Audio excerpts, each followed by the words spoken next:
नमस्कार साथियों, नमो नमः, सुप्रभातम, जय श्री कृष्णा, राधे राधे।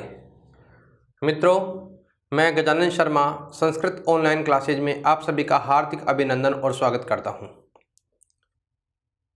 मित्रों, बात करें आज की कक्षा की। आज इस कक्षा में हम लोग जो रीट के पाठ्यक्रम में नया टॉपिक जोड़ा गया है उसके बारे में चर्चा करने वाले हैं। देखिए, L1 और L2 मतलब मैं बात कर रहा हूँ लेवल 1 और लेवल 2 की, यानी BSTC और B.Ed।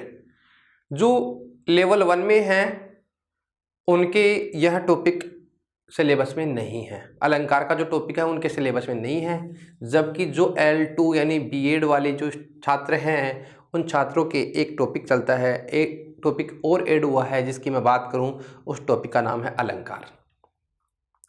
अलंकार शब्द की बात करें और अलंकार में क्या है, अलंकार किसे कहते हैं और कौन कौन से हमारे अलंकार हैं, उनके बारे में हम विस्तार से चर्चा करने वाले हैं। मित्रों, ध्यान देना, ये जो अलंकार शब्द है, इस स्वयं शब्द की मैं बात करूं, इसका मतलब होता है बनावट। बनावट का मतलब बनावटी चेहरा। कैसा है? जैसे कोई व्यक्ति है जिसका रंग रूप अच्छा नहीं है और वह अपने ऊपर लेप आदि के द्वारा, क्रीम पाउडर के द्वारा अपने आप को सुंदर दिखाने के लिए वो जिस प्रकार के सौंदर्य साधनों का प्रयोग करता है और वह अपने आप को बनावटी बना लेता है, सौंदर्य मतलब सुंदर प्रतीत करवाता है लोगों को, उसमें जिस प्रकार की उन्हें सौंदर्य साधनों के द्वारा उसमें जिस प्रकार की चमक आती है, जो बनावट बन जाती है, उससे उसकी चमक मतलब वो और अधिक अच्छा लगने लगता है। उसी प्रकार से हमारा जो शास्त्र होते हैं, उन शास्त्रों में शास्त्रों की चमक बढ़ाने के लिए, यानी जिस सौंदर्य की जो साधन है उसका हम प्रयोग करने के लिए जिसका प्रयोग करते हैं, वो क्या होते हैं? अलंकार होते हैं। तो मेरा मतलब यह है, इन सब बातों का एक ही मतलब है कि जो अलंकार होता है, अलंकार का मतलब ही क्या होता है? सजावट या बनावट। सजाने का कार्य जिसके द्वारा किया जाता है, जो भी सजाने के साधन हैं, वे सभी क्या कहलाते हैं? अलंकार कहलाते हैं। व्यक्ति के लिए जिस प्रकार से कोई महिला है और महिला क्या करती है? अपने आप को सजाने का कार्य करती है, सुंदर दिखने का कार्य करती है, और सुंदर दिखने के लिए वह अनेक प्रकार के सौंदर्य के जो साधन हैं उनका प्रयोग करती है। क्रीम आदि का भी जो भी प्रकार के साधन है उनका प्रयोग करती है, जिससे उसकी सुंदरता और अधिक बढ़ जाती है। तो सुंदरता बढ़ाने के लिए जिस प्रकार से वह अनेक सौंदर्य की जो साधन है उनका प्रयोग करती है, उसी प्रकार से जो काव्य होता है, जो ग्रंथ होता है, उस ग्रंथ की सुंदरता को बढ़ाने के लिए हम जिसका प्रयोग करते हैं उसे क्या कहते हैं? अलंकार कहते हैं। क्या कहते हैं? अलंकार। तो यूं समझिए, अलंकार का मतलब क्या होता है? अलंकार का मतलब ही क्या होता है? सजावट होता है, सुंदर दिखना होता है, सुंदर बनाना होता है। तो हमारे संस्कृत का जो भी काव्य हैं, हिंदी के जो भी काव्य हैं, उन सभी काव्यों में काव्यों की सुंदरता बढ़ाने के लिए हम जिसका प्रयोग करते हैं उसे क्या कहते हैं? अलंकार कहते हैं। देखिए, शब्द लिखा है एक जिसका नाम है अलंकार। क्या नाम है? अलंकार है। आज हम इस अलंकार के बारे में चर्चा करने वाले हैं। अलंकार शब्द की मैं बात करूं तो अलंकार का मतलब क्या होता है? सजावट। और सजावट का मतलब होता है सुंदर बनाना। सुंदर किसको बनाता है? अलंकार सुंदर बनाता है काव्य को। काव्य को क्या करता है? वो मतलब उसकी शोभा को और अधिक बढ़ाता है, उसकी सुंदरता को, उसकी चमक को, उसके महत्व को बढ़ाने के लिए हम जिसका प्रयोग करते हैं उसे क्या कहते हैं? अलंकार।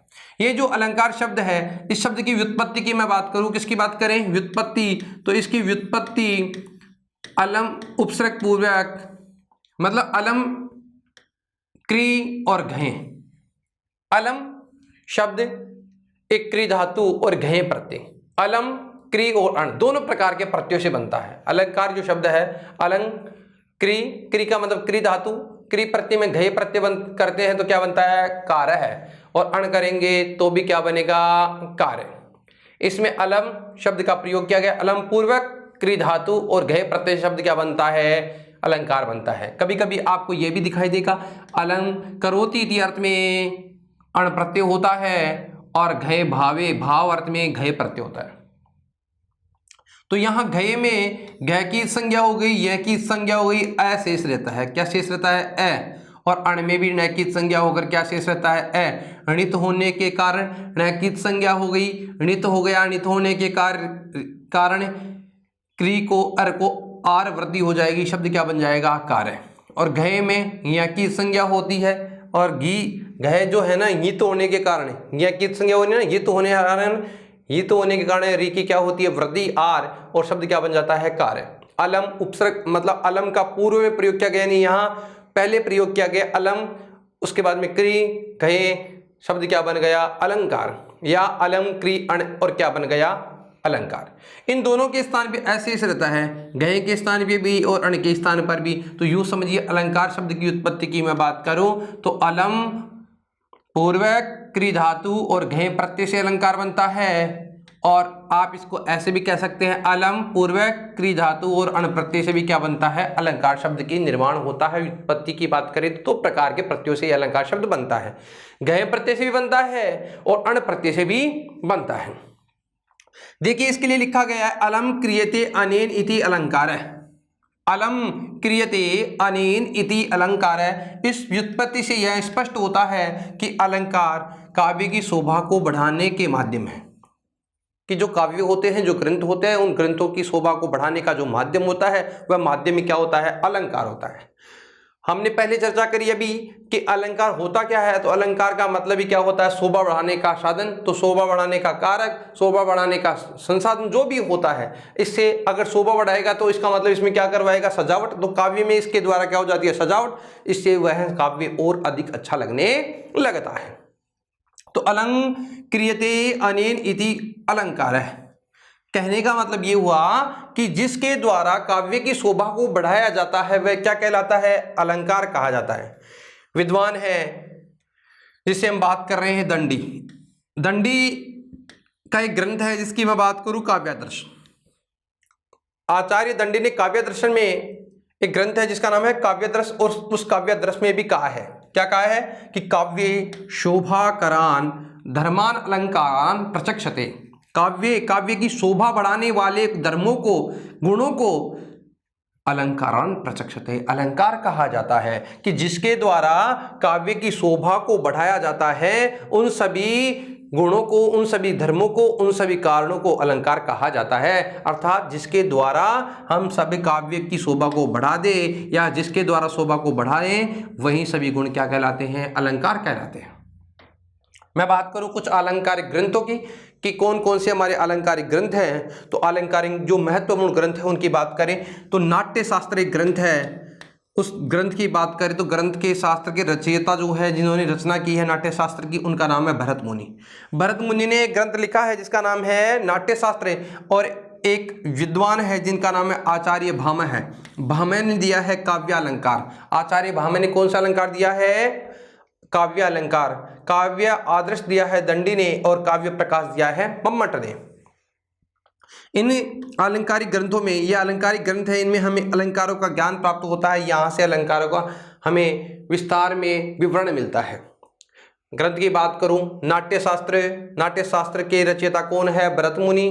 काव्य अलंकार की रचयिता आचार्य भामह है। काव्य दर्श के आचार्य दंडी। काव्य दर्श के प्रवक्ता या लेखक जो हैं वो कौन है आचार्य दंडी है, और काव्य प्रकाश के आचार्य मम्मट। ठीक है, नाट्य शास्त्र भरत मुनि, काव्य अलंकार आचार्य भामह है, काव्य दर्श के आचार्य दंडी और काव्य प्रकाश के मम्मट। यानी इन विद्वानों ने ये ग्रंथ दिए हैं। मैं बात करूं अलंकार शब्द की, अलंकार का महत्व क्या है, काव्य की शोभा बढ़ाने वाले जो भी कारक होते हैं वे सभी क्या कहलाते हैं अलंकार कहलाते हैं। अब अलंकार की बात करें, अलम क्री और घय से अलंकार शब्द बनता है, अलम क्री और अण से भी अलंकार शब्द बनता है। तो ये अलंकार होते क्या हैं, कितने प्रकार के होते हैं, होते क्या हैं, यानी कि जो काव्य की शोभा बढ़ाते हैं वे सब क्या होते हैं अलंकार। और अलंकार की मैं बात कर तो अलंकार 3 प्रकार के होते हैं। कितने प्रकार के होते हैं 3 प्रकार के होते हैं। अलंकार कितने प्रकार के होते हैं मित्रों, तो ध्यान देना मित्रों, अलंकार 3 प्रकार के होते हैं। कितने प्रकार के होते हैं 3 प्रकार के। पहले प्रकार की बात करूं, पहला कौन सा है शब्दालंकार। एक होता है अर्थालंकार और एक होता है उभयालंकार। शब्दालंकार, शब्द पे जो आश्रित अलंकार होता है वो शब्द अलंकार होता है, जो अर्थ पे आश्रित होता है वो अर्था अलंकार होता है, और जो दोनों पर आश्रित होता है वह क्या होता है, उभय अलंकार होता है। तो मित्रों अलंकार को हमने कितने भागों में डिवाइड किया है, 3 भागों में डिवाइड किया है। कौन कौन से भागों में डिवाइड किया, पहला कौन सा है, शब्द अलंकार, दूसरा है अर्था अलंकार और तीसरा है उभय अलंकार। देखिए अब हम बात करते हैं शब्द अलंकार की। शब्द अलंकार की बात करें तो यहां क्या होता है, शब्द अलंकार से तात्पर्य ऐसे अलंकारों से है, शब्द अलंकार से तात्पर्य ऐसे अलंकारों से हैं जो केवल शब्द को आश्रित करके स्फुटित होते हैं या स्फुट होते हैं, निकलते हैं। मतलब ये जो अलंकार होते हैं ना शब्द पे आश्रित होते हैं, शब्द के महत्व को मतलब यहाँ देखा जाता है, शब्द का क्या अर्थ है या नहीं है, अर्थ हमें पता है या नहीं है, लेकिन शब्दों की कैसी आवृत्ति हो रही है, किस प्रकार से उनका प्रयोग हो रहा है, हमें ये देखना होता है। तो शब्द अलंकार की बात करूं तो शब्द अलंकार से ये तात्पर्य होता है जो केवल शब्द को आश्रित करके स्फुटित होते हैं या स्फुट होते हैं। यहाँ अर्थ का ज्ञान न होने पर भी काव्य के श्रवण मात्र से ही भी रसोत्पत्ति हो जाती है। समझ गए ना मेरी बात को, मैं क्या कहना चाह रहा था, तो मैं ये कहना चाह रहा था कि यहाँ अर्थ का ज्ञान हुए बिना भी, हमें अर्थ नहीं पता, किसी श्लोक का अर्थ नहीं पता, फिर भी काव्य के सुनने मात्र से ही काव्य का जो मुख्य प्रयोजन है जो हमें पता लग जाता है। एक बार फिर से रिपीट करूं कि शब्द अलंकार से तात्पर्य ऐसे अलंकारों से होता है जो केवल शब्द को आश्रित करके होते हैं, यानी शब्द को देखना होता है, यहाँ अर्थ के ज्ञान से कोई औचित्य नहीं है। कभी कभी हमें केवल सुनने मात्र से भी इसके रस का उत्पत्ति हो जाती है, अर्थात जो काव्य का मुख्य प्रयोजन है वह पूर्ण हो जाता है। अतः केवल शब्द भी काव्य की शोभा को बढ़ा सकते हैं, शब्द भी काव्य की शोभा को बढ़ा सकते हैं। तो यहाँ अर्थ का महत्व नहीं होता। शब्द अलंकारों में किनका महत्व होता है, शब्दों का महत्व होता है, और शब्द काव्य की शोभा को बढ़ा सकते हैं। जिस प्रकार से एक अलंकार है जिसका नाम है अनुप्रास अलंकार, उसमें हम ये सब पढ़ने वाले हैं। बात करें किस अलंकार की, तो अनुप्रास अलंकार किस प्रकार का अलंकार हो गया, शब्द अलंकार हो गया। किस प्रकार का अलंकार है, शब्द अलंकार। यहाँ वर्णों की आवृत्ति के माध्यम से काव्य की शोभा को सुंदर हो जाती है, बढ़ा सकते हैं। देखिए एक बार फिर से रिपीट करूं, यहाँ क्या होता है कि वर्णों की जो आवृत्ति होती है, एक वर्ण भाषा की सबसे छोटी इकाई वर्ण होती है, और वर्ण का मतलब यहाँ हम जो पढ़ने वाले हैं जो व्यंजन होगा वो वर्ण, यानी वर्ण का मतलब होता है जो भाषा की सबसे छोटी इकाई हो। स्वर भी वर्ण है, व्यंजन भी है। व्यंजन में स्वर की मात्रा निर्धारित होती है, जबकि स्वर स्वयं वर्ण होता है। यहाँ बिना स्वर का जो व्यंजन होता है उसे भी हम संस्कृत भाषा में वर्ण कहते हैं। क्या कहते हैं, वर्ण कहते हैं। तो वर्ण की बात करें तो यहाँ जो वर्ण होता है उन वर्णों की, यानी एक वर्ण की नहीं, जो बार बार भी वर्ण आ रहे हैं उन वर्णों की बार बार क्या होती है, अनुवृत्ति। वृत्ति का, आवृत्ति का मतलब होता है बार बार होना, आवृत्ति का मतलब ही क्या होता है, बार बार होना। तो यहाँ जो वर्ण है उन वर्णों की आवृत्ति के माध्यम से काव्य की शोभा सुंदर हो जाती है। क्या हो जाती है, और भी अधिक सुंदर हो जाती है, जो उनका जो महत्व है वह बढ़ जाता है। अब मैं बात करूं शब्द अलंकारों की, तो शब्द अलंकार कौन कौन से हैं, तो हमारे सिलेबस के अनुसार शब्द अलंकारों में हम पढ़ते हैं, एक अलंकार का नाम है अनुप्रास अलंकार, एक अलंकार है यमक अलंकार, और एक अलंकार है श्लेष अलंकार। शब्द अलंकारों में हम कितने अलंकार को पढ़ने वाले हैं, 3 अलंकारों को पढ़ने वाले हैं। कौन कौन से को, अनुप्रास, यमक और श्लेष। मित्रों एक बार फिर से रिपीट करें कि यहाँ शब्द अलंकारों में हम शब्द के महत्व को समझेंगे, वहाँ अर्थ के महत्व को जानने की आवश्यकता नहीं है। ठीक है, अब दूसरे नंबर पे चलते हैं। एक अलंकार होता है जिसका नाम है अर्थालंकार।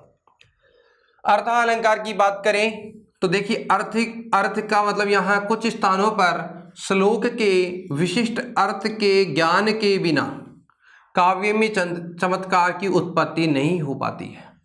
मतलब अर्थालंकार को पढ़ने के लिए हमें उन श्लोकों के विशिष्ट अर्थ को जानना अति आवश्यक है। जब तक हमें उस श्लोक के अर्थ का ज्ञान नहीं होगा तो हमें उस अलंकार का चमत्कार भी पता नहीं लग पाएगा। तो कुछ स्थानों पर श्लोक के विशिष्ट अर्थ के ज्ञान के बिना, उसका क्या विशिष्ट अर्थ है, क्या महत्व है, बिना अर्थ जाने उस काव्य के चमत्कार की उत्पत्ति नहीं हो पाती है। किसकी उत्पत्ति नहीं हो पाती है? काव्य के चमत्कार की उत्पत्ति नहीं हो पाती है। इन विशिष्ट अर्थों पर आश्रित अलंकार ही, यानी अर्थों के आधार पर होने वाला अलंकार ही क्या है? अर्थालंकार। यानी विशिष्ट अर्थों पर आश्रित अलंकार ही अर्थालंकार कहलाते हैं, जैसे अर्थांतर न्यास अलंकार। इस प्रकार के अलंकारों में क्या देखना होता है? हमें अर्थ का वैशिष्ट्य होता है, यहाँ अर्थ को देखना होता है। मित्रों एक बार ध्यान देना, यहाँ महत्व ज्यादा किसका होता है? अर्थ का। और वैशिष्ट्य मतलब जो अर्थ है उसका विशिष्टता ही उसका क्या है? महत्व है। अर्थ को देख करके ही हम लोग उसके चमत्कार को समझ पाते हैं। एक होते हैं अलंकार जिनकी मैं बात करूं, उभयालंकार। ऐसे अलंकार जो शब्द और अर्थ दोनों पर आश्रित होते हैं उन्हें उभयालंकार कहा जाता है। इनके अंदर हम क्या करते हैं? अर्थ को भी देखते हैं और शब्द को भी देखते हैं। शब्द की भी आवृत्ति होती है, अर्थ का भी वैशिष्ट्य होता है। तो शब्द और अर्थ के आधार पर चलने वाले अलंकार क्या कहलाते हैं? अर्थालंकार कहलाते हैं। मित्रों एक बार फिर से मैं रिपीट करता हूं, अलंकार को हमने कितने भागों में डिवाइड किया? 3 भागों में। पहला अलंकार शब्दालंकार, जिसमें शब्दों का विशिष्ट होता है। अर्थालंकार दूसरे नंबर का, जिसमें अर्थ का महत्व ज्यादा होता है। और तीसरा है जिसका नाम क्या है? उभयालंकार, जिसमें अर्थ का भी और शब्द का भी वैशिष्ट्य होता है। अब हम प्रारंभ करने वाले हैं जिसका नाम है शब्दालंकार। और शब्दालंकारों में एक अलंकार है जिसका नाम है अनुप्रास। देखिए अनुप्रास अलंकार, अलंकार का नाम क्या है? अनुप्रास। अनुप्रास अलंकार की बात करूं तो 2 विद्वानों ने अलग अलग परिभाषा दी है। एक है मम्मट ने परिभाषा दी है वर्ण साम्यम अनुप्रास है। वर्ण का मतलब वर्णों की साम्य यानी समानता ही अनुप्रास होती है, जिसमें वर्णों की समानता हो। जिस अलंकार में वर्णों की क्या हो? समानता हो, वही अलंकार कौन सा होता है? वही अलंकार अनुप्रास अलंकार होता है। ये बात कौन कहता है? ये मम्मटाचार्य कहते हैं। कौन कहते हैं? मम्मटाचार्य। मम्मट ने कहा है, क्या कहा है? कि वर्ण साम्यम अनुप्रास है, जहां वर्णों की क्या हो? समानता हो। जो वर्णों की बार मतलब समान रूप से जो वर्ण आए, वर्ण का मतलब व्यंजन है यहाँ, कि वर्णों की समानता ही अनुप्रास होता है। एक विद्वान है जिनका नाम विश्वनाथ ने कहा है, क्या कहा है? कि अनुप्रास शब्द साम्यम वैषम्यपि स्वरस्य यत्। अनुप्रासः शब्द साम्यम वैषम्यपि स्वरस्य यत्। अनुप्रास है शब्द साम्यम, अनुप्रास में शब्दों की समानता होती है। वैषम्यपि विषमता होती है स्वरस्य यत्, चाहे स्वर की क्या हो उसमें चाहे विषमता भी हो, यानी समानता स्वर की नहीं हो तो भी हम लोगों को क्या देखनी है? शब्दों की समानता होनी चाहिए। एक बार फिर से रिपीट करें कि देखो मम्मट ने कहा, क्या कहा मम्मट ने? कि वर्णों में साम्य होना, वर्णों की समानता ही अनुप्रास अलंकार है। वर्णों की समानता ही क्या है? अनुप्रास है। फिर एक विद्वान है जिनका नाम विश्वनाथ ने परिभाषा दी है कि अनुप्रास है शब्द साम्यम, अनुप्रास में शब्दों की समानता हो। वैषम्य या स्वरस्य यत्, यानी विषमता हो, चाहे विषमता किसकी हो? स्वर की विषमता हो, फिर भी अलंकार कौन सा होता है? अनुप्रास अलंकार होता है। यानी शब्दों की समानता हो और चाहे स्वर की विषमता हो तो भी अलंकार कौन सा होता है? जिसका नाम क्या है? अनुप्रास अलंकार। इसके अर्थ की मैं बात करूं, यह लिखा है जहां वर्णों की समानता हो वहां अनुप्रास अलंकार होता है। कौन सा अलंकार होता है? अनुप्रास। ठीक है। दूसरी परिभाषा से बात करूं, यहां वर्णों की समानता का तात्पर्य व्यंजन वर्णों की समानता है। यहाँ व्यंजन की समानता है। शब्द का मतलब यहाँ व्यंजन वर्णों को देखना है, हमें स्वर वर्ण को नहीं देखना है। देखो दूसरी परिभाषा में लिखा है ना, अनुप्रास शब्द साम्यम, अनुप्रास में शब्दों की समानता हो लेकिन विषमता हो, चाहे विषमता किसकी हो? स्वर की हो। तो यहाँ लिखा है कि वर्णों की समानता का तात्पर्य व्यंजन वर्णों की समानता से है। किससे है? व्यंजन वर्णों की समानता से है। अतः स्वरों की विषमता के रहते भी किसके? स्वर की विषम हो, स्वर समान नहीं हो, असमान हो, यानी विषम हो। असमान का मतलब कभी ऋस्व हो कभी दीर्घ हो, चाहे कोई सा भी स्वर हो, समान स्वर नहीं हो, और लेकिन बार बार व्यंजन वर्णों की समानता हो रही हो और स्वर क्या हो? असमान हो, तो भी वर्णों की आवृत्ति का मतलब बार बार आवृत्ति होना या समानता पाई जाती हो, तो यहाँ अनुप्रास अलंकार होता है। कौन सा अलंकार होता है भैया? अनुप्रास अलंकार होता है।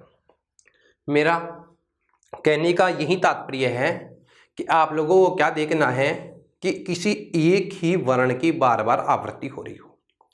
वर्ण की आवृत्ति होने का मतलब, जैसे हमें व्यंजन वर्ण को देखना है, स्वर वर्ण को नहीं देखना है। व्यंजन का मतलब, व्यंजन के मतलब कोई मात्रा नहीं होती। जो व्यंजन वर्ण होता है, स्वर उसमें जब जुड़ता है तो उसकी मात्रा का प्रयोग होता है।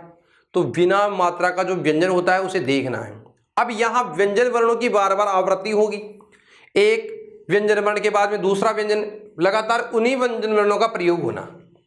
ठीक है, जैसे बात करें, जैसे मान लो न न न न न the the the the the, है ना। तो कहने का मतलब यह है कि उन्हीं व्यंजन वर्णों की बार बार आवृत्ति होना। लेकिन यहां कोई स्वर की आवृत्ति बार बार हो या नहीं हो, या स्वर विषम हो या असमान हो, फिर भी यदि व्यंजन वर्णों की बार बार आवृत्ति होती है या व्यंजन वर्णों में समानता पाई जाती है तो उस अलंकार को हम क्या कहते हैं? अनुप्रास अलंकार कहते हैं। अर्थात अनुप्रास अलंकार तब होता है जब व्यंजन वर्णों की लगातार आवृत्ति होती हो। ठीक है, हमें वो शब्द देखने हैं जिनमें शब्दों की आवृत्ति हो रही हो। अब यहाँ वर्ण का मतलब वर्ण होता है, लेकिन यहाँ हम व्यंजन वर्णों को भी कह सकते हैं, या व्यंजन का मतलब एक शब्द की आवृत्ति बार बार होती है। शब्द का मतलब शब्दों की समानता हो लेकिन स्वर विषम हो तो भी हम लोग क्या करेंगे? उसको अनुप्रास अलंकार कहेंगे। क्या कहेंगे? अनुप्रास अलंकार। तो अनुप्रास अलंकार का मतलब ये हुआ, एक शब्द की बार बार आवृत्ति होना ही अनुप्रास अलंकार होता है। शब्द का मतलब व्यंजन देखना है। और यह जो अनुप्रास अलंकार है, वैसे मैं बात करूं तो इसको 6 भागों में बांटा जाता है। कितने भागों में बांटा जाता है? 6 भागों में बांटा जाता है।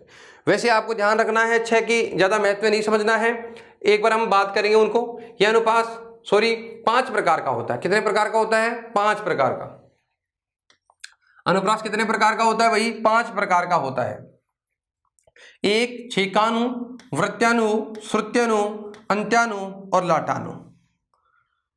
अनुप्रास जो अलंकार है जिसकी हम चर्चा करने वाले थे कि इसमें हमने पढ़ा कि या वर्णों की बार बार आवृत्ति होती है। देखो, स्वर की विषमता हो और शब्द की समता मतलब समानता हो तो वहां अनुप्रास अलंकार होता है। और इस अलंकार की मैं बात करूं तो यह अलंकार कितने प्रकार का होता है? 5 प्रकार का होता है। कितने प्रकार का?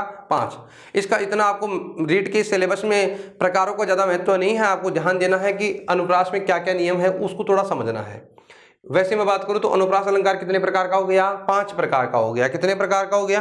5 प्रकार का हो गया। तो उन प्रकारों की मैं बात करूं तो प्रकार कौन से हैं? 5 प्रकार की बात करें तो देखो, एक प्रकार है जिसका नाम है छेकानुप्रास। क्या नाम है उसका? छेकानुप्रास। एक का नाम है वृत्त्यानुप्रास, एक का नाम है श्रुत्यानुप्रास, एक का नाम है अंत्यानुप्रास और एक है लाटानुप्रास। सभी अनुप्रास ही हैं, लेकिन इनको हमने अलग डिवाइड कर दिया, अलग अलग बांट दिया। अनुप्रास के कितने प्रकार हो गए? 5 प्रकार होते हैं। पांचों की मैं बात करूं तो कौन सा? छेकानु। पहला कौन सा है? छेकानु। अनुप्रास है ना, अनुप्रास है। तो ये सभी 5 नियम आप एक साथ भी याद कर सकते हो कि ये वाली स्थिति हो तो हमें कौन सा अलंकार करना है? अनुप्रास अलंकार करना है। हमें याद इतना सा रखना है कि क्या क्या आवृत्ति होनी चाहिए। ठीक है, मेरी बात ध्यान से सुनना कि यहां क्या करते हैं हम लोग, कई बार हमें याद नहीं है नाम, कोई बात नहीं, लेकिन हमें नियम याद होना चाहिए। पहला नंबर देखो, क्या नाम है इसका? छेकानुप्रास। अनुप्रास कौन सा है? छेकानु। ये कहता है कि व्यंजन समुदाय की एक ही बार आवृत्ति हो, एक बार आया फिर एक बार आ गया तो भी हम कौन सा अनुप्रास कर सकते हैं? यानी अनुप्रास अलंकार कर सकते हैं। अगर इसको मैं अलग से कहूंगा तो कौन सा अनुप्रास है? ये छेकानुप्रास। छेकानुप्रास में क्या होता है? व्यंजन वर्ण की एक ही बार आवृत्ति आती है। एक बार तो स्वयं आता है, एक बार और आवृत्ति होती है। यानी एक पद्य में 2 बार ही व्यंजन वर्ण की क्या होती है? आवृत्ति होती है। व्यंजन वर्ण का मतलब एक व्यंजन नहीं, उस पूरे समुदाय की एक बार आवृत्ति होती है। वृत्त्यनु, वृत्ति का मतलब होता है स्वर या व्यंजन जो भी है ना, व्यंजन या व्यंजन समूह की अनेक बार आवृत्ति होना। वृत्ति का मतलब बार बार में आना, बार बार। वृत्ति का मतलब घूमना, बार बार में क्या आना? व्यंजन समुदाय की आवृत्ति होना या व्यंजन समूह को बार बार आना ही क्या है? वृत्ति अनुप्रास है। एक है जिसका नाम है श्रुत्य अनुप्रास। नाम क्या है? श्रुत्य अनुप्रास। यानी श्रुत्य का मतलब उच्चारण स्थान, और उच्चारण स्थान वाले वर्णों की आवृत्ति होती है। समान उच्चारण स्थान वाले वर्णों की क्या होती है? आवृत्ति। जैसे उच्चारण स्थान की बात करूं तो उच्चारण स्थान कितने होते हैं भैया? वैसे 7 होते हैं, पाणिनीय शिक्षा के अनुसार 8 होते हैं। ठीक है, तो उच्चारण स्थानों की बात करें तो उच्चारण स्थान मतलब जैसे मान लो कंठ, तो कंठ वाले वर्णों का प्रयोग हो रहा है, कंठ उच्चारण स्थान वाले वर्णों का प्रयोग हो रहा है। तालु उच्चारण स्थान वाले वर्णों का प्रयोग हो रहा है। तो समान उच्चारण स्थान वाले वर्णों का ही क्या होता है? यहाँ पर प्रयोग होता है।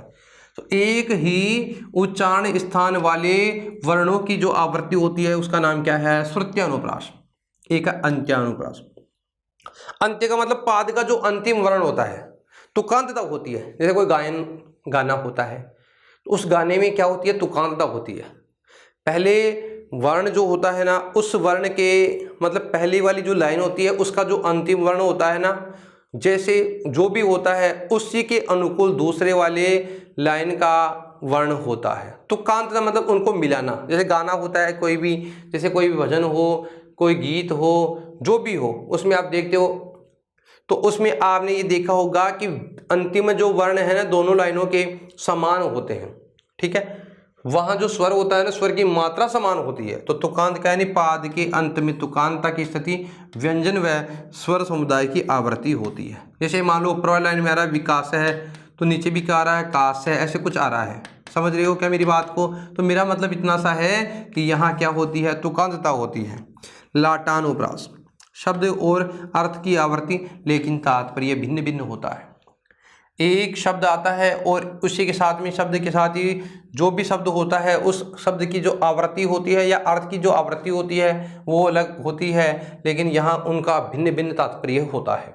फिर से एक बार रिपीट करूँ, हमें क्या याद रखना है कि अनुप्रास अलंकार कब कब होता है, यानी व्यंजन समुदाय की एक बार आवृत्ति हो तो भी हम अनुप्रास अलंकार करते हैं। व्यंजन या व्यंजन समूह की अनेक बार आवृत्ति हो तो भी अनुप्रास अलंकार होता है।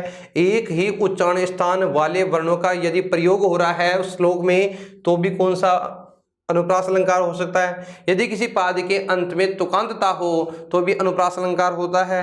और शब्द की और अर्थ की आवृत्ति हो लेकिन तात्पर्य भिन्न भिन्न हो तो भी अनुप्रास अलंकार होता है।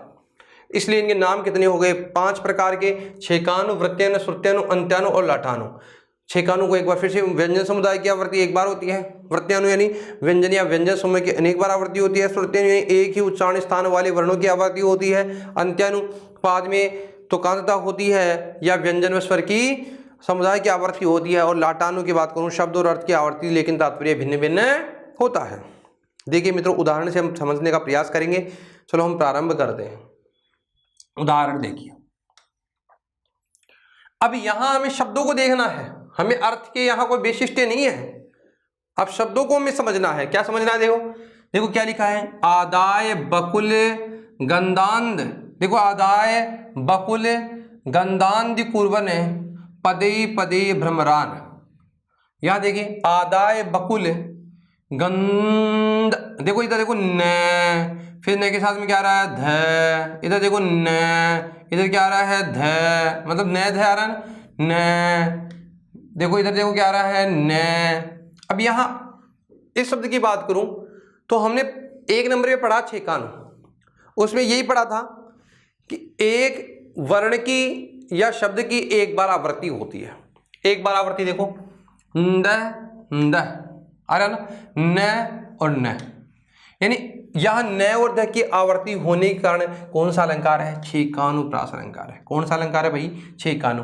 आप समझ गए कि मेरी बात को? मेरा मतलब यह है कि हमें अब कुछ नहीं देखना, ना हमें इसका अर्थ देखना है, कुछ नहीं, हमें इतना सा ध्यान रखना है। देखो न और ध की क्या हो रही है? आवृत्ति हो रही है। या देखो न क्या आ रहा है? एक बार, फिर यहाँ पे न आ रहा है, यहाँ ध आ रहा है, यहाँ ध आ रहा है, यहाँ न आ रहा है, यहाँ मतलब यहाँ देखो एक समुदाय का मतलब यहाँ समुदाय की नहीं है, एक ही वर्ण की एक बार आवृत्ति होना भी कौन सा अलंकार होता है? अनुप्रास होता है।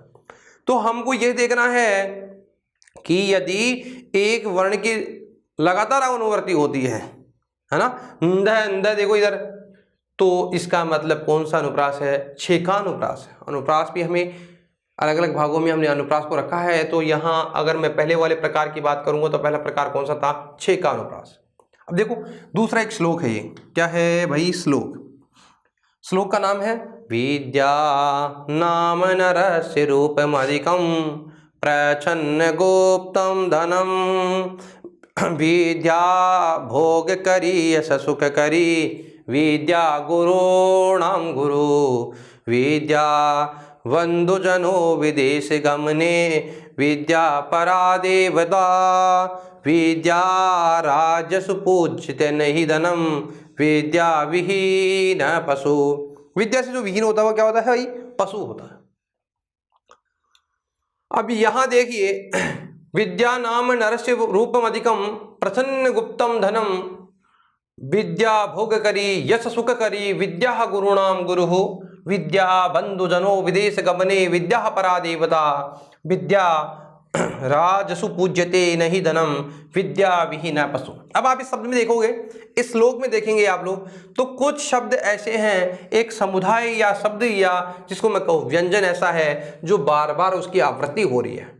एक शब्द देखिए, देखो यहाँ क्या है, विद्या। अब इसमें देखो विद्या आ गया ना, फिर देखो यहाँ क्या है, विद्या, यहाँ क्या है, विद्या, यहाँ क्या है, विद्या, यहाँ क्या है, विद्या, यहाँ क्या है, विद्या, यहाँ क्या है, विद्या। कितने एक ये शब्द का, ये विद्या रूपी जो शब्द है, जो पद है, इस पद की कितनी बार आवृत्ति हो रही है? बार बार आवृत्ति हो रही है, एक बार नहीं अनेक बार आवृत्ति हो रही है। देखो विद्या, इसमें देखिए, इस अगर पैराग्राफ में आप देखेंगे, इस श्लोक में आप देखेंगे, इस लाइन में आप देखेंगे तो विद्या शब्द की आवृत्ति यहाँ हुई है। फिर इसमें देखो विद्या भोग करी यश सुकरी, फिर विद्या गुरुणाम गुरु, विद्या बंधु जने विदेश गमने, विद्या परादेवता, विद्या राज्यसु पूज्यते नहीं धनम, विद्या विहीना पशु। तो देखो एक ही शब्द की कितनी बार आवृत्ति हो रही है? अनेक बार आवृत्ति हो रही है। मतलब एक शब्द की एक बार आवृत्ति होना छिकानुप्रास, और एक शब्द की अनेक बार आवृत्ति होना ही क्या है? वृत्त्यानुप्रास। वृत्ति का मतलब होता है बार बार होना, वृत्ति का मतलब होता है बार बार होना।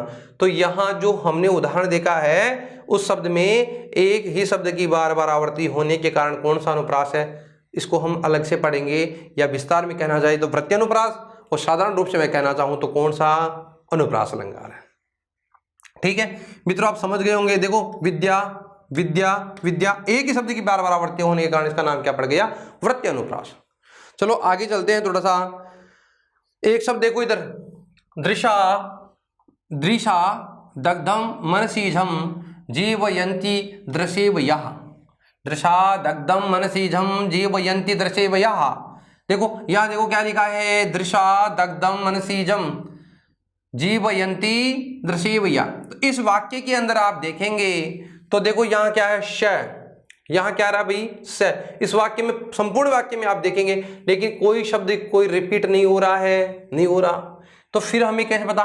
तो इसका मतलब हमें क्या देखना पड़ेगा, मतलब द, स, द, ग, ध, म, न, सी, जम। तो इसमें हमें देखना है कि कौन सा वर्ण कौन से उच्चारण स्थान से बोला जा रहा है। देखो यहाँ जो जय है ना, जय, ये वाला जय, जय है ना। अब यहाँ देखो स, देखो यहाँ क्या रहा है, स। तो ये वाली जो है, और एक हमने पढ़ा य, तो ईचू यसा नाम तालु, तालु से क्या बोले जाते हैं? ईचू यसा नाम तालु। तो देखो सी में ई, इनकी क्या हो रही है? यहाँ आवृत्ति हो रही है। यहाँ देखो ई का मतलब, देखो ई की मात्रा आ रही है यहाँ पे, यहाँ, तो यहाँ क्या आ रही है? ई। आगे देखो जय आ रहा है, कितनी बार आ रहा है? जय, जय, जय। ठीक है। अब देखो इधर क्या है, उसके बाद में ये आ रहा है ना, से। देखो से, यहाँ पे भी क्या आ रहा है? से। तो एक वर्ण के समुदाय की, यानी एक उच्चारण स्थान के समुदाय की वाक्य में यदि आवृत्ति होती है तो वह कौन सा अलंकार होता है? उस अलंकार को मैं कहूँ तो उसका नाम है स्तुत्यनुप्रास। अब आप लोगों के मन में विचार आ रहा है कि सर इसका मतलब द में भी तो होती है, द में भी हो रही है। अरे भाई, यदि इस वाक्य में जिस उच्चारण स्थान के वर्ग की ज़्यादा तुलना होती है वह कौन सा होता है? श्रुत्यनु। मतलब जैसे तालु की हो रही है यहाँ पे, इसमें अगर सभी वाक्यों को यानी सभी वर्णों को आप देखोगे तो यानी जैसे सबसे ज़्यादा यहाँ किनका प्रयोग किया गया है? तालु वाले वर्णों का प्रयोग हो रहा है। तो यहाँ देखो जय, जय, य, स, य, मतलब जय, जय, श, ये आ गया, फिर से आ गया, फिर ये आ गया। तो इस प्रकार से इनका हम प्रयोग कर रहे हैं, इसलिए इसका नाम क्या हो गया? इसको हम कह सकते हैं अलंकार कौन सा? अनुप्रास अलंकार। और हमें विस्तार से यदि पता है तो इसका नाम क्या हो गया? श्रुत्यानुप्रास। आगे चलते हैं थोड़ा। देखो कि से कास्त इस्तबकह विकास है, काये प्रकटित कर भय विलास है, चक्षुर दग्ध वराट कल्पम त्यजति नैचितम कम अकल्पम। यहाँ देखो, यहाँ शब्द देखेंगे आप, यहाँ देखो क्या आ रहा है? विकास है, यहाँ क्या आ रहा है? विलास है, से। तुकांतता देखिए इन दोनों के वर्णों के बीच में क्या आ रही है? तुकांतता। चक्षु दग्ध वराट कल्पम, और यहाँ देखो अकल्प कल्पम, दोनों शब्द की आवृत्ति हो रही है ना। विकास है, विलास है, कल्पम, अल्पम। तो इन शब्दों में तुकांत है कि नहीं? तुकांत का मतलब उस वर्ण के, उस श्लोक के जो अंतिम वर्ण होता है उसमें तुकांतता होती है। बताओ, यहां देखो क्या है, काश है, यहाँ पे भी क्या है, लाश है, आ है ना, आस है। यहाँ देखो अल्पम, यहाँ देखो अल्पम, यानी इसका मतलब यहाँ इस श्लोक के 4 भाग हो गए। प्रत्येक श्लोक के कितने पाद होते हैं? 4 पाद होते हैं। तो चारों पादों में हमें ये देखना है, 2 पाद का मतलब 2, पहले वाला पाद कौन सा है? 1, मतलब 1/4 हिस्सा। तो 1/4 हिस्से में देखोगे, देखो कौन सा? आश है। तो इसका मतलब हमें द्वितीय में भी क्या देखना पड़ेगा? आश है। तृतीय पाद में भी क्या देखना? अल्पम। जैसे अल्पम दे रखा है इसमें तृतीय में, तो चतुर्थ क्या होना चाहिए? अल्पम होना चाहिए। तो दोनों यहाँ समान होते हैं और 2 यहाँ, तो दोनों पदों में आप देखोगे तो यहाँ क्या मिलेगा? तुकांतता होगी। दोनों में समान तुकांतता होने के कारण यहाँ अलंकार कौन सा होता है? तो यहाँ अलंकार होता है, उसका नाम है अंत्यानुप्रास। अलग अलग बात करो तो इसका प्रयोग करेंगे तो क्या हो जाएगा? अंत्यानुप्रास। देखिए मित्रों, एक बार फिर से रिपीट करता हूं कि से काशस्तवकः विकास है, विकास है काया प्रकटित करभय विलास है, चक्षु दग्ध वराटम अकल्पम और त्यजति नचित है कामम अनल्पम। तो यहाँ देखो, यहाँ विकास है, विलास है, कल्पम, अनल्पम, यहाँ तुकांतता है। अतः यहाँ कौन सा अलंकार होता है जिसकी मैं बात करूँ तो अलंकार का नाम है अंत्यानुप्रास। थोड़ा आगे चलते हैं। देखिए उदाहरण लिखा है, नयने तस्यैव नयने च, नयने तस्यैव नयने च, नयने तस्यैव नयने च। नयन का अर्थ होता है एक, लेकिन तात्पर्य भिन्न भिन्न होते हैं।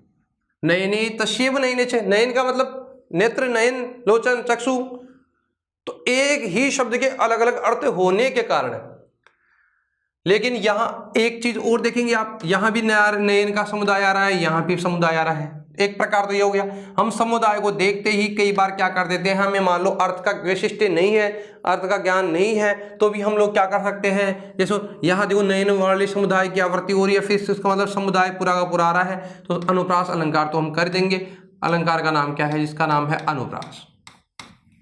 लेकिन यदि अर्थ का वैशिष्ट्य भी पता है, जिसको हम कहते हैं लाटानुप्रास, लाटानुप्रास में एक ही शब्द और अर्थ को हमें देखना होता है जिसके भिन्न भिन्न तात्पर्य होते हैं। यहाँ देखो नयन, उसके नयन, नयने च और उसके नयन, तो यहाँ नयन का अर्थ एक है, नयन का मतलब नयन होता है, लेकिन तात्पर्य भिन्न भिन्न होने के कारण अनुप्रास कौन सा है? लाटानुप्रास। तो मेरा मतलब ये हुआ कि हमें इन सब 5 बातों से हमें यही सीखना चाहिए, 5 प्रकार से हमें यही सीखना चाहिए कि इस प्रकार की यदि हमारे पास में कोई उदाहरण होते हैं तो उन उदाहरणों से हमें कौन सा अलंकार करना है? अनुप्रास। यूँ समझना कि जिसमें वर्णों की एक बार आवृत्ति हो वह भी अनुप्रास होता है, पूरे समुदाय की बार बार आवृत्ति हो तो भी अनुप्रास होता है, जिसमें उच्चारण स्थान की एक ही उच्चारण, समान उच्चारण स्थान वाले वर्णों की आवृत्ति हो तो भी अनुप्रास होता है, तो कांतता हो तो भी अनुप्रास होता है, और जिसमें एक शब्द के अनेक या भिन्न भिन्न तात्पर्य निकले वह भी कौन सा अलंकार होता है? अनुप्रास होता है। जैसे एक उदाहरण दिया आपको अलग से समझाने के, देखो यहाँ सृष्टि सृष्टुराद्य वहति विधिहुतम, या विद्या च होत्री, या द्वे कालम विदत श्रुति विषय गुणा, या स्थिता व्याप्य विश्वम, या माहो सर्वबीज प्रकृतिरिति, यया प्राणीन प्राणवंत, प्रत्यक्षा विप्रपन्नस्तनुभिर्वतो, वस्ताभिरीष्टाभिरीश, वस्ताभिरीष्टाभिरीश, वस्ताभिरीष्टाभिरीश। यह श्लोक कालिदास के द्वारा रचित सर्वोत्कृष्ट रचना, जिसे आप लोग सब जानते हैं, उस रचना का मंगलाचरण है। और रचना की मैं बात करूं कि कालिदास ने अभिज्ञान शाकुंतलम उनका सर्वोत्कृष्ट नाटक है, रचना है। उस रचना के प्रारंभ में भगवान शिव की अष्टमूर्ति का मतलब उन्होंने मंगलाचरण किया है। और उन्होंने यहाँ देखो, अब वो वैशिष्ट्य अलग है, यहाँ हमें क्या देखना है? अर्थ का वैशिष्ट्य हमें पता हो या नहीं हो, हमें देखना क्या है? वर्ण की समुदाय की आवृत्ति। यहाँ देखो, यहाँ पे देखो सृष्टि और सृष्ट, देखो सृष्ट सृष्ट, ई की मात्रा थी, यहाँ ऊ की थी, उसको नहीं देखना। तो यहाँ देखो शब्द क्या आ गया? सृष्ट। और यहाँ देखो आगे देखो ष्ट। तो एक बात देखो, ष्ट ष्ट ये दोनों वर्णों की समान आवृत्ति हो रही है कि नहीं, यहाँ री है यहाँ र है, तो मेरा मतलब ये हुआ यहाँ ट और ष्ट है, ष्ट की आवृत्ति होने के कारण एक ही बार आवृत्ति हो रही है। तो अगर मैं अलग से बात कहूं तो अनुप्रास कौन सा है, छेका अनुप्रास, और वैसे बात कहूं तो कौन सा अलंकार है, अनुप्रास अलंकार है। मित्रों आप समझ गए होंगे मैं क्या कहना चाह रहा था। मेरा मतलब यह है कि यदि वर्ण के समुदाय की एक ही बार आवृत्ति हो तो भी अलंकार होता है, वो कौन सा होता है, अनुप्रास, जिसका हम अलग से नाम रखते हैं कौन सा, छेका अनुप्रास। यानी पूरे समुदाय की बार बार आवृत्ति हो तो कौन सा अलंकार होता है, जिसकी मैं बात करूं तो उसका नाम है वृत्तीय अनुप्रास। जिस अलंकार में यदि एक ही उच्चारण स्थान के शब्दों का बार बार आवेश हो रहा हो या आ रहे हैं तो वह होता है श्रुत्य अनुप्रास, और यदि तुकांतता हो तो वह अनुप्रास होता है जिसका नाम है, उसकी बात करें तुकांत का मतलब यहाँ जो तुकांत का होता है उसकी बात करें तो उसका नाम अंत्यानु, अंत्य यानी अंतिम वाले अनुवर्ण की आवृत्ति होना, वो क्या होता है, अंत्यानु। और जिसके द्वारा अर्थ का विशिष्ट होता है या भिन्न भिन्न तात्पर्य होते हैं वह होता है कौन सा, लाटानु। मित्रों इसी के साथ अब हम आगे एक अलंकार है जिसके बारे में चर्चा करने वाले हैं। तो प्रारंभ करते हैं एक अलंकार को जिसका नाम है यमक अलंकार। अलंकार का नाम क्या है, यमक। देखिए परिभाषा की बात करूं तो परिभाषा लिखी गई है, सत्यर्थ प्रतिगर्ताया स्वर व्यंजन संहते कर्मेण तेनेव आवृत्तिम यमकम विनिगदते। क्यों क्या लिखा है, सत्यर्थे प्रतिगर्थाया, सत्यर्थे प्रतिगर्ताया स्वर व्यंजन संहते, सत्यर्थे प्रतिगर्ताया स्वर व्यंजन संहते क्रमेण तेनेव आवृत्ति यमकम विनिगदते। यमक किसे कहा जाता है, इसका मतलब यहाँ ये हुआ कि यहाँ स्वर एवं व्यंजन समुदाय की आवृत्ति होती है। सत्यर्थे प्रतिगर्ताया स्वर व्यंजन संहते, स्वर की और व्यंजन को कर्म से आवृत्ति होती है। यहाँ स्वर और व्यंजन की क्या होती है, कर्म से आवृत्ति होती है। कर्म से का मतलब लगातार आवृत्ति होती है। यमक को समझना है आपको तो आपको इतना सा ध्यान रखना है, हमें फर्क पता करना है कि अभी हमने पढ़ा था जिसका नाम था अनुप्रास, तो अनुप्रास हमने पढ़ लिया, अब हम बात कर रहे हैं जिसकी, उसका नाम क्या है, यमक अलंकार। तो यमक अलंकार में क्या होता है, स्वर व व्यंजन समुदाय की आवृत्ति होती है, दोनों की एक साथ आवृत्ति होती है, लेकिन ये जो दोनों पद होते हैं उन दोनों पदों का विशिष्ट अर्थ होता है, यानी अलग अलग अर्थ होता है। देखिए क्या लिखा है, यहां भी स्वर एवं व्यंजन वर्ण के समुदाय की आवृत्ति होती है।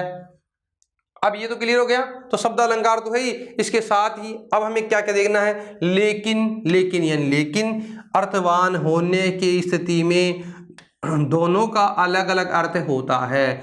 जो पद आएंगे ना बार बार जिनकी आवृत्ति होगी, समुदाय की जो आवृत्ति करेंगे, जैसे कोई भी शब्द है, यदि उस शब्द की हम बार बार आवृत्ति कर रहे हैं, पूरे समुदाय की आवृत्ति कर रहे हैं, उसमें स्वर भी है व्यंजन भी है, लेकिन अब हमें क्या देखना है, ऐसा देखते ही हमें तो ये लगेगा कि समुदाय की आवृत्ति हो रही है तो इसका मतलब वृत्तीय अनुप्रास कर दो, अनुप्रास तो होगा, लेकिन आपने जो पढ़ा अब तक कि अनुप्रास होगा कि समुदाय में आवृत्ति होती है तो अनुप्रास होता है। लेकिन हमें यहाँ क्या देखना है, उसकी मैं बात करूं तो यहाँ देखना है कि यहाँ जो भी समुदाय में जो भी पद आएंगे उन पदों के अर्थ को भी हमें देखना होता है। क्या देखना होता है, अर्थ को देखना होता है।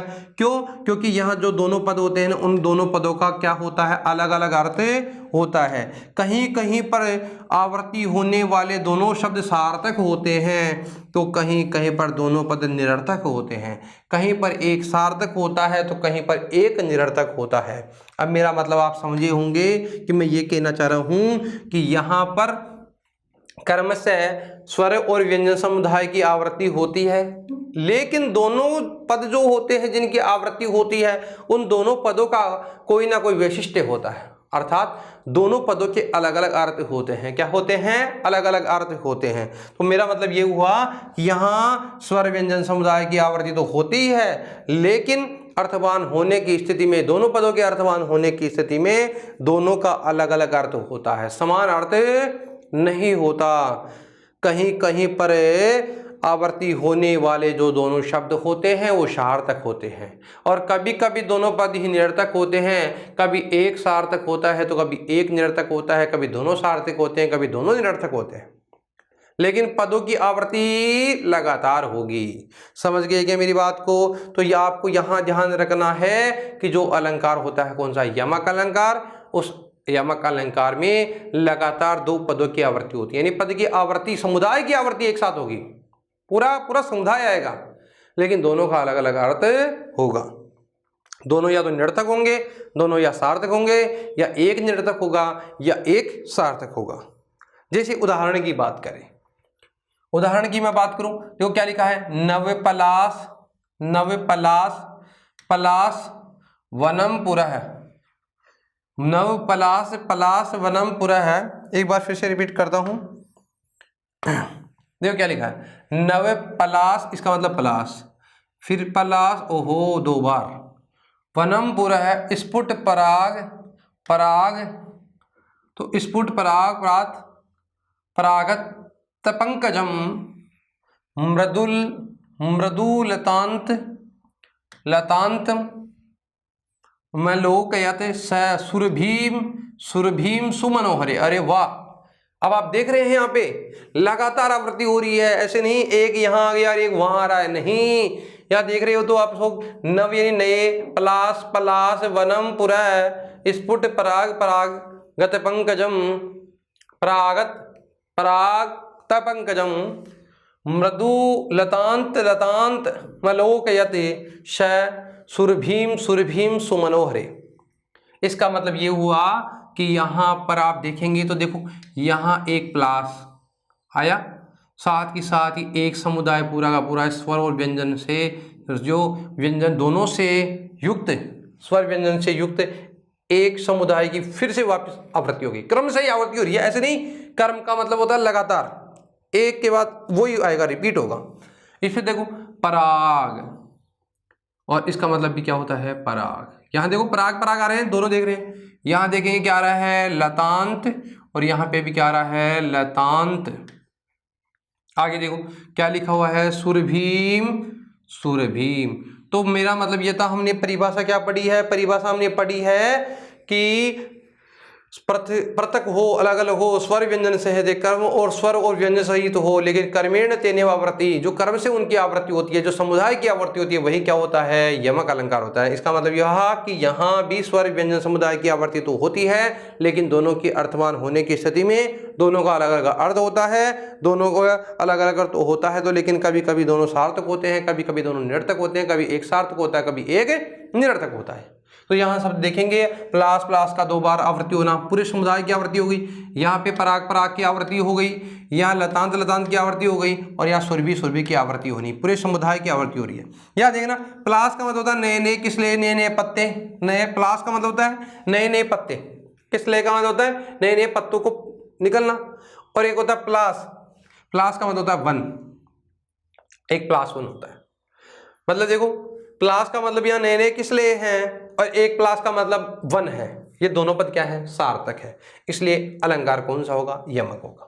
फिर आगे देखो, फिर आगे वाक्य में देखा हमने कि यहाँ फिर दो बार प्राग आ गए। एक प्राग, द्वितीय प्राग जो शब्द है निरर्थक है, क्योंकि यह अर्थ परागत का है। पराग का मतलब होता है पराग, राग का मतलब यहाँ परागत शब्द से लिया गया है, और यहाँ दूसरे को हमने क्या मान लिया है, निरर्थक हो गया। देखो लतांत, लतांत का मतलब यहाँ देखो, लतांत जो है, प्रथम लतांत निरर्थक है क्योंकि अर्थ है मृदुल का, एक अर्थ का मतलब, एक लतांत का मतलब क्या होता है, मृदुल, मीठा होता है। एक होता है सुरभि, इसका मतलब होता है सुरभित, और एक होता है सुरभि वसंत, दोनों सार्थक है। यानी सुरभि का मतलब होता है सुरभित, और एक सुरभि का मतलब होता है वसंत, वसंत का मतलब बसंत ऋतु आदि जो भी है, वसंत। तो यानी आनंदित करने वाला, मनोहर जो समय होता है वसंत का होता है। तो इसका मतलब ये हुआ कि एक ही शब्द के अलग अलग अर्थ होने के कारण अलंकार कौन सा होता है, अलंकार की मैं बात करूं तो अलंकार होता है यमक अलंकार। जैसे प्रजा, प्रजा स्व इव तंत्रित्वा, तो प्रजा का मतलब होता है प्रजाजन, और प्रजा का मतलब होता है पुत्र पौत्र आदि, दोनों सार्थक है।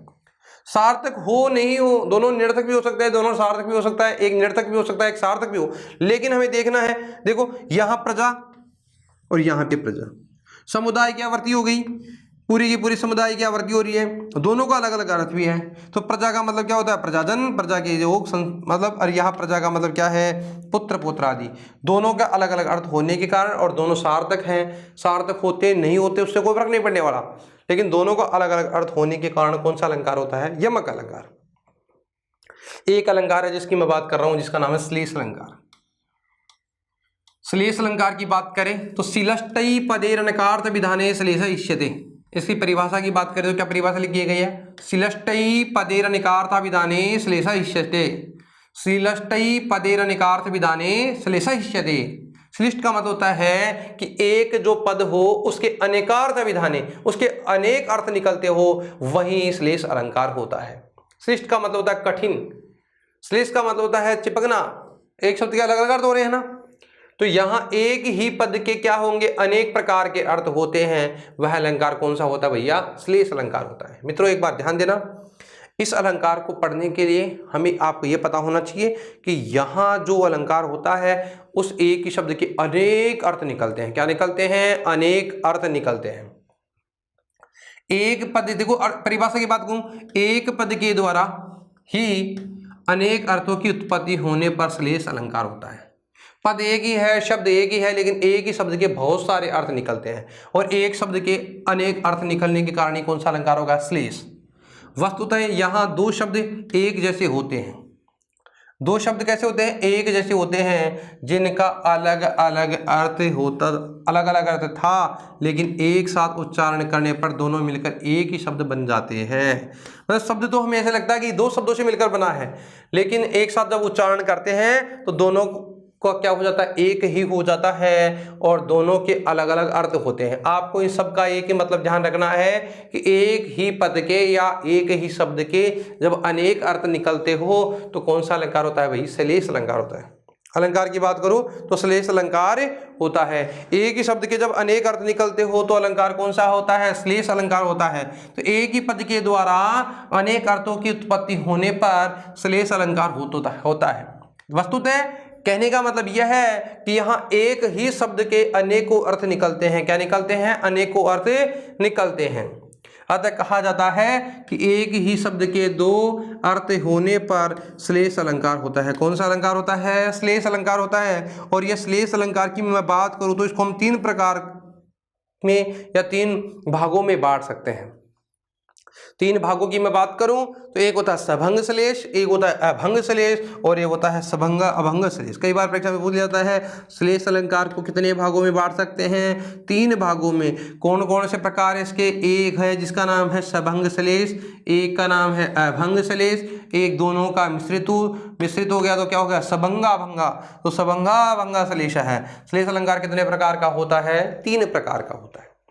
मित्रों मेरा कहने का मतलब यही है कि हमें श्लेष अलंकार में क्या करना है, आपको एक शब्द देखना है और उस शब्द के यदि अलग अलग अर्थ निकलते हैं, एक शब्द के ही, अब यहाँ शब्दों की आवर्ती नहीं हो रही, समुदाय की आवर्ती भी नहीं हो रही, शब्द आ रहा है एक, उस शब्द से हमें ऐसा लग रहा है कि ये दो शब्दों से मिलकर के बना है, तो उस शब्द के जब अलग अलग अर्थ निकल रहे हो तो अलंकार कौन सा होता है? जिसका नाम है श्लेष।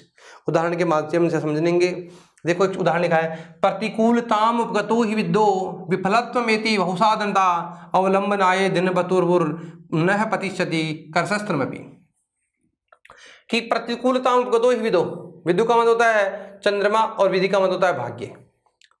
देखो विदु का मतलब होता है चंद्रमा और विधि का मतलब होता है भाग्य। कि यदि भाग्य विपरीत हो तो विफलत्वमेति बहुसाधनता, तो विफलताएं भी अनेक प्रकार से हो सकती है। मतलब यदि किसी के भाग्य अनुकूल नहीं होना तो कितना ही प्रयास करो सफलता नहीं मिलती है। एक अर्थ ये हो गया। एक ये लिखा है प्रतिकूलता उपगतो ही विधि, विधि और विदु दो प्रकार के ना, विफलत्वमेति बहुसाधनता अवलंबनाय दिन बतुर्बुन पतिशति कैस्त्रमपि। कि जो चंद्रमा होता है, जब उसकी चंद्रमा की जो किरणें होती है, यदि उन किरणों को रोकने के लिए हजारों हाथ भी प्रयोग में लिए जाए तो भी उनको मतलब रोकने में असमर्थ होंगे। तो आपको ध्यान क्या देखना है? अर्थ का विशिष्ट हमें याद ध्यान रखना है कि कौन से शब्द के अनेक अर्थ प्रतीत हो रहे हैं। तो यहाँ देखो प्रतिकूल हो जाने पर विदु, अब विदो शब्द है ना, ये विदो जो शब्द है, इस शब्द को देखेंगे तो यहाँ ये शब्द दो, इसके दो वैशिष्ट्य हो रहे हैं, दो अर्थ निकलते हैं। एक होता है विदु, एक होता है विधि। क्या है? विधि। या देखो यहां विदो पद का विदु एवं विधि शब्द से तात्पर्य सप्तमी एक वचन में बनता है।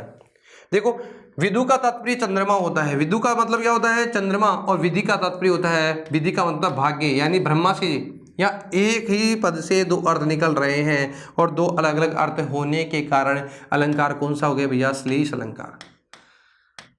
भाग्य के निर्माण कौन करने वाले? भगवान ब्रह्मा जी। भाग्य भी कह सकते हैं इसको, ब्रह्मा जी भी कहें तो यहाँ विधि का मतलब होता है, विधि विधान वाले कौन है? भगवान ब्रह्मा। या विधि का मतलब भाग्य, विदु का मतलब भी क्या होता है? चंद्रमा। तो मेरा मतलब यह है मित्रों कि एक ही शब्द के अलग अलग अर्थ होने के कारण अलंकार कौन सा हो गया? अलंकार हो गया श्लेष। अयम सर्वाणि शास्त्राणि ऋदिगेषु च वक्ष्यति। देखो धातु है वच, और देखो वक्ष्यति, यहाँ देखो कि वच धातु भी है और वह धातु, वच में वह धातु भी है और वक्ष, देखो वक्ष्यति तो रूप दिख रहा है ना। अब यहाँ आपको देखो अयम सर्वाणि शास्त्राणि हृदि हृदय गेसु जानना चाहिए वक्ष्यति। अब वक्ष्यति में वच धातु भी है और एक वह धातु, वह का मतलब वह ढोना। तो देखो एक ही शब्द में दो अर्थ होने के कारण या दोनों का अलग अलग अर्थ होने के कारण वच और वह दो प्रकार की धातुओं से बनने के कारण इसका मतलब यह अलंकार कौन सा है? इसकी मैं बात करूं तो अलंकार हो गया श्लेष अलंकार। फिर से रिपीट करता हूं, उदाहरण में हमने नियम पढ़ा था कि एक ही शब्द की मतलब यहाँ कोई आवर्ती नहीं हो रही, लेकिन एक जो ही शब्द है उस शब्द के ही अनेक अर्थ होने के कारण अलंकार कौन सा होता है? श्लेष अलंकार होता है। यहाँ शब्द देखा हमने विधो, विधो का मतलब दो रूप बनते हैं, एक तो विधि और एक होता है विदु। विदु का मतलब होता है चंद्रमा और विधि का मतलब भाग्य, जिसे ब्रह्मा जी के द्वारा मतलब कहते हैं अधीन है, ये भगवान जो लिख दिया भाग्य में वो होता है ना, तो ब्रह्मा। तो एक शब्द के अलग अलग अर्थ होने के कारण हम कौन सा अलंकार करते हैं? श्लेष अलंकार। यहाँ देखो वक्ष्यति जो शब्द है ना, अयम सर्वाणि शास्त्राणि ऋदिगेषु च वक्ष्यति, तो वच धातु से बनता है और वह धातु से बनता है, दोनों धातु से बनने के कारण ही यह अलंकार कौन सा है? श्लेष अलंकार। देखिए सर्वस्वम हर सर्वस्व, सर्वस्वम हर हर हर हर हर, देखो हर, और हर का मतलब क्या होता है? हरण करने वाला भी होता है, हर का मतलब शिव भी होता है। देखिए अब यहाँ हर का मतलब अलग अलग अर्थ होने के कारण भी अलंकार कौन सा हो गया? श्लेष अलंकार। तो यहाँ देखो हर पद शिववाचक है, हर का मतलब होता है शिव और हरि का मतलब विष्णु होता है, और यहाँ हर शब्द का संबोधन का एक वचन का रूप है ना, हर, तथा री का मतलब तो हरण करना, हर का मतलब होता है हारना, हरण करना, से लोट लकार मध्यम एक वचन में बनता है, दोनों का भिन्न भिन्न अर्थ है। अब बताओ हर का मतलब यहाँ होता है हर यानी शिव, और हर का मतलब होता है हरण करना, हरि धातु से बनता है, हरि धातु से, यानी देखो यहाँ शब्द का संबोधन का एक वचन का रूप तथा हरि धातु से लोट लकार मध्यम एक में बनता है, क्या बनता है? हर। इसलिए एक ही शब्द के अलग अलग अर्थ। अब यहाँ हर का मतलब हरि भी होता है, हर का मतलब शिव भी होता है, हर का मतलब हरण करने वाला भी होता है। तो हर का मतलब यहाँ एक शब्द के अलग अलग अर्थ होने के कारण अलंकार कौन सा हो गया भैया? श्लेष अलंकार होता है। कौन सा अलंकार होता है मित्रों? श्लेष अलंकार होता है। देखिए चेतो न लंग काम यते मदीयम, चेतो नलम काम यते मदीयम, चेतो अनलम काम यते मदीयम। यहाँ एक ही पद से अनेक अर्थ निकल रहे हैं। चेतो न चित्त नहीं है मेरा, ल लंका यते मदीयम, लंका, लंका में मेरा चित्त नहीं लग रहा है। देखो अब क्या है कि नल और दमयंती का जो संवाद होता है, तो एक शब्द के चेतो न लंग काम यते मदीयम, एक है चेतो नलम, चेतो नलम नलम काम यते मदीयम, और चेतो अनलम काम यते मदीयम। इन शब्दों की देखेंगे तो यहाँ एक ही शब्द के अलग प्रकार, इसका अलग अर्थ हो रहा है, इसका अलग, इसका अलग। चेत नलम काम यते मदीयम, चेतो नलम काम यते मदीयम, चेतो अनलम काम यते मदीयम। तो यहाँ देखें कि एक ही शब्द के एक ही वाक्य था, इसको हमने अलग अलग प्रकार से समझने का प्रयास किया है। इसलिए एक ही नलम नलम नलम, देखो शब्द क्या है, इसको नलम अलग कर दिया, नल नला और नल। तो इस नलम का अलग अलग अर्थ होने के कारण हम क्या कर रहे हैं, यहाँ एक ही शब्द के नलंग, यहाँ देखो नलम नलम अनलम लगा दिया इसको। तो यहाँ एक ही शब्द के अलग अलग अर्थ होने के कारण कौन सा अलंकार होता है? श्लेष अलंकार। मुरारी बद चिंता चेता माघे मृति गुरु। माघे, माघ की बात करें तो माघ का महीना जो है ना, उस माघ का मतलब यहाँ होता है पाप में। माघ, माघ का मतलब माघ कभी, एक माघ का मतलब होता है माघ यानी रति मत करो, पाप में नहीं, मैं अघे रति नहीं करना चाहिए, अघे माँ यानी नहीं, अघे यानी पाप में। देखो माघ, माघ कभी हुए हैं, माघ यानी माघ कवि में, माघ यानी महीना भी होता है, माँ आगे यानी पाप में नहीं। तो एक ही शब्द के अलग अलग अर्थ होने के कारण अलंकार कौन सा हो रहा है भैया? तो अलंकार की मैं बात करूं तो अलंकार का नाम ही क्या है? अलंकार का नाम है श्लेष अलंकार। ठीक है मित्रों, अभी हमने 3 अलंकार पढ़े। पहला अलंकार पढ़ा अनुप्रास। तो अनुप्रास में हमने क्या किया कि हमने 5 प्रकार से उसको समझने का 5 प्रकार से हमने उसको समझने का प्रयास किया। तो 5 प्रकार से समझने का प्रयास किया तो वहां हमने क्या किया, उसको वृत्यनु, श्रुत्यनु, अंत्यानु, लाटानु, छेकानु, उसको 5 भागों में बांटा। एक वर्ण समुदाय की आवृत्ति एक बार ही हो रही थी तो छेकानु, ठीक है। बार बार समुदाय की आवृत्ति हो रही तो वृत्यनु, बार बार समुदाय की आवृत्ति हो रही तो वृत्यनु। अगर एक उच्चारण स्थान की आवृत्ति हो रही है तो श्रुत्यनु, और तुकांता है तो अंत्यनु। और यदि उसमें एक शब्द को अलग वैशिष्ट अर्थ है, अलग अलग अर्थ है, तो उसमें होता है कौन सा? हमने जो नाम लिखा उसका नाम था, जिसका नाम है लाटानु। तो यहां इस प्रकार से हमने निश्चित किया कि यहां व्यंजन वर्णों के समुदाय की बार बार आवृत्ति होती है, एक बार आवृत्ति होती है। वहां उच्चारण स्थानों की एक बार आवृत्ति होती है, उच्चारण स्थान वाले वर्ण के वर्गों की आवृत्ति होती है, या तुकांतता होती है, या एक कोई शब्द होता है जिसकी एक बार आवृत्ति होती है, उसका कोई निश्चित अर्थ होता है, उसके भिन्न भिन्न अर्थ होते हैं। तो अलंकार कौन सा करते हैं हम लोग? अनुप्रास। फिर हमने पढ़ा दूसरा कि लगातार वर्णों की आवृत्ति होगी, मतलब वर्ण का मतलब समुदाय की आवृत्ति होगी। प्लास प्लास क्या हो, मतलब क्रमशः एक बार आया उसके बाद फिर क्रम से आएगा, मतलब क्रम से आवृत्ति होना, मतलब समुदाय के क्रम से आवृत्ति होती है। और दोनों पदों का अलग अलग अर्थ होता है। दोनों पद कभी सार्थक होते हैं, कभी दोनों निरर्थक होते हैं, दोनों में कभी एक सार्थक होता है, कभी एक निरर्थक होता है। तो अलंकार कौन सा होता है? जिसका नाम है यमक अलंकार। और एक हमने अभी पढ़ा जिसका नाम था श्लेष, और श्लेष में हमने पढ़ा कि एक शब्द हमें देखना होता है, एक ही शब्द का जो समुदाय है, एक शब्द है, उस शब्द के समुदाय में यानी उस समुदाय का अलग अलग अर्थ होता है। एक पद जो होता है उस एक ही पद के बहुत सारे अर्थ होते हैं, अलग अलग अर्थ होते हैं। तो श्लेष्टः पदेर अनेकार्थ विधान श्लेषिते, एक ही पद के श्रेष्ठ पद के अलग अलग अर्थ होने के कारण कौन सा अलंकार होता है? श्लेष अलंकार होता है। मित्रों, आज की कक्षा में हम इतना अध्ययन करेंगे। आगे जो भी हमारे अलंकार बचे हैं, अर्थालंकार जो पढ़ने वाले हैं, वो आगामी हमारी कक्षा में चर्चा करेंगे। आज के लिए इतना ही। धन्यवाद। जय श्री कृष्णा। राधे राधे मित्रों।